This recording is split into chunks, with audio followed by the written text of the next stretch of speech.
সম্পর্ক সুন্দর যদি সেই সম্পর্কে থার্ড পারসন না ঢুকে পড়ে। ম্যাক্সিমাম সময়ে সম্পর্ক নষ্ট হওয়ার কারণ এই থার্ড পারসন যখন আপনার প্রিয় মানুষটার মনে জায়গা করে নেয়, তখন আপনার সেই পুরনো সম্পর্ক ভুলে যেতে আর বেশি দিন লাগে না। হ্যাঁ, থার্ড পারসনের কথাই বলছি। থার্ড পারসনটা এমন একটা জিনিস যা নতুনভাবে ভাবায় তাকে, আর পুরনোগুলোকে ভুলে যেতে সাহায্য করে। যখন আপনি বুঝতে পারবেন যে আপনার প্রিয় মানুষটি আপনার কাছ থেকে দূরে সরে যাচ্ছে, সে থার্ড পারসনকে প্রায়োরিটি দিতেছে আর আপনাকে সময় দিতেছে না, তাহলে বুঝে নেবেন সেই সম্পর্কে মধুরতা, গোপনীয়তা কিছুই থাকবে না।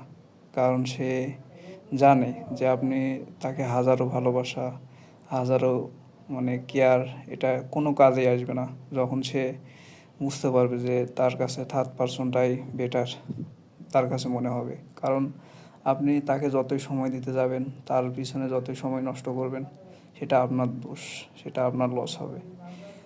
যখন বুঝতে পারবেন যে আপনার সেই প্রিয় মানুষটা সেই থার্ড পারসনকে নিয়ে খুব ভালো দিন কাটাচ্ছে, যদি ভালো থাকতে চায় তাকে নিয়ে, তাহলে তাকে ছেড়ে দিন। তাকে মুক্তভাবে, তাকে মুক্ত পাখির মতো তাকে আকাশে উঠতে দিন।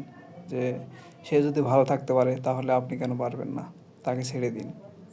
সো নিজেকে নিয়ে বাঁচতে হবে তখন। সো যদি আপনি কখনো তার মায়ায় পড়ে যান, সেটা জানি সেটা ভুলার মতো না, তারপরেও তাকে ভুলতে হবে। কারণ কি জানেন, জীবন কারোর জন্য থেমে থাকে না। আপনার জন্য তার জীবন থেমে থাকবে না, আর তার জন্য আপনার জীবনটাও থেমে থাকবে না। আপনি জানেন যে আপনার মতো তাকে কেউ ভালোবাসতে পারবে না, কেয়ার করতে পারবে না, কিন্তু সেটা জানার পরেও যদি কেউ থাকতে চায়, সে থেকে যাবে। আর যদি সে যাওয়ার জন্য উতলা হয়ে পড়ে, তাহলে তাকে যেতে দিন। কারণ ভালোবাসা কখনো জোর করে হয় না। যে থাকার, সে কখনো শিকড় খুঁজবে না, আর যে যাবে, তাকে কখনো জোর করে আটকানো যাবে না। হ্যাঁ, জীবনে অনেক কিছু যাবে আসবে, তাই বলে কি মন খারাপ করে থাকবেন? কখনোই না। নিজেকে ভালোবাসো, নিজেকে নিয়ে ভাবুন। হ্যাঁ, সামনে সুন্দর জীবন। জীবনে অনেক কিছুই আসবে যাবে। কখনো কি ভেবে দেখেছেন, যদি আপনার জীবনটা নষ্ট করে ফেলেন, তাহলে কখনো সেই জীবনটাকে সাজাতে পারবেন? কখনোই না।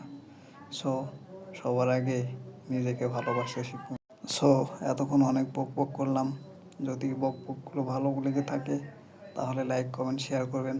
আর সবাই ভালো থাকবেন, সুস্থ থাকবেন। আল্লাহ হাফেজ।